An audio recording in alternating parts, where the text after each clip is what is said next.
Pipila ka tuig lang nakalabay, labihan ang pagsikat sa mobile game nga Pokemon Go. Dili lang sa abroad, apan diniusab sa atong nasod. Nasayod ba mo mga kapuso nga dunay grupo sa mga enthusiast ning maong duwa nga naumol din sa Sugbo o nagkahiyo sa ning maong hilig nga padayong miduwa nini? Ano ang RTV Presents ni Nico Sirino.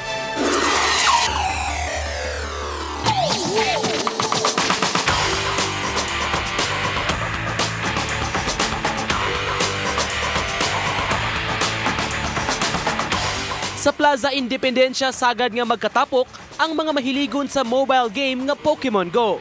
Niadtong amo silang nailaila, nag-uban silang tanan nga susama og interes ning maong duwa. Ug tungod kay daghan og Pokestop sa makasaysayanong dapit, daghan nga mga Pokemon ang ilang makapture o madakop gikan sa maong lugar.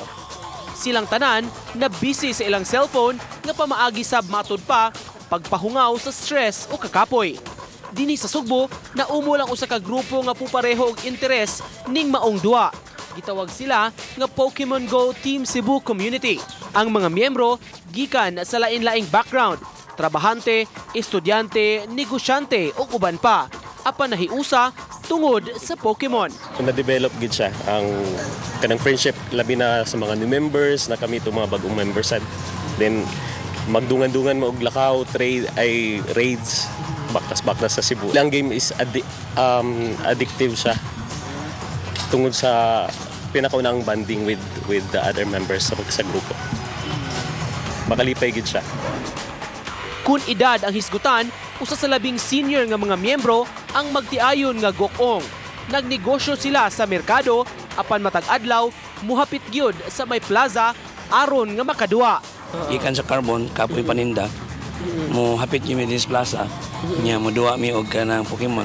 Kasi drive around the city lang, niya before going home, mga 2 hours, ilahan mi gipanghambog nga kami ang first nga level 40 nga kupol. Proud pa nila nga gipakita ang lain-laing Pokemon nga ilang na-capture sa mga biyahe nila abroad. Sakay mi sakyanan, niya makaagi mi og kanang mga Pokestop, niya mohonong mi, niya makakuha mi mga Pokemon. Lingaw rasad mi. Kaya ari mi diri sa plaza mahapon. Maglakaw-lakaw, mura sa exercise na mo ba kay samtang maglakaw manakop mi Pokemon. Sukad malusad ang maong duwa, mi-click dayon kini sa mga Pinoy. Apan daw sa ni menos karon ang interes sa uban.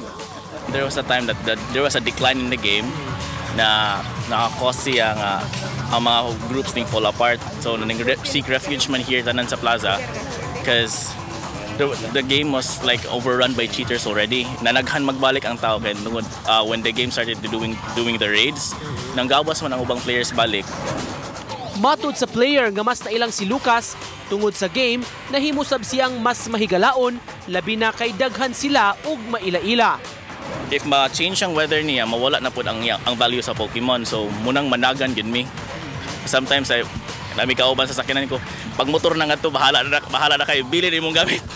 So para lang makuha gid siya. Because there's value man gid in each Pokemon lang.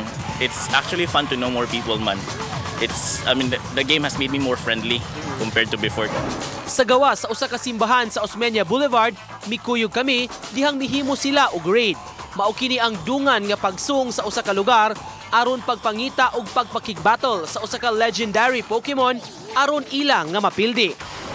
Mas daghang players nga magtinabangay, mas dali kini nga mahimo. Bisan ako, gipasuway sab nila pagduwa niini. Mo na charge move niya. Okay. Ganun lang di pa siya ka. So mo na sakit-sakit niya. So tap lang permi para mapuno ang bar. Okay. So kani mo na ni nag-battle naman eh. Oo, nag-battle na ni. Team effort man siya. Ang NGO employee nga si Piero, usa sa mga bag-ong miyembro sa maong grupo. Kaniadto solo player lang siya, apan nagpasakop sa mga taong naila-ila rasab niya sa kadalanan. Mga November siguro, until up now, very active ko kay nalingaw ko kay ngani ba kining community life, mag-share kung unsa nga Pokemon niya. Tungod sa ani nga group, daghan ako mga nakuha nga Pokemon nga rare. Kuha siya, mo serve siya as stress reliever. Sa hilig nila sa duwa, nahiusa ang mga sakop sa Pokemon Go Team Cebu.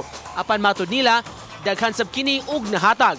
sa mga panaghigalaay nga naumol ug tinabangay sa usag-usa sa lain-laing sitwasyon nga ilang maatubang sa kinabuhi. Ako si Nico Sereno ug kini ang akong short docu.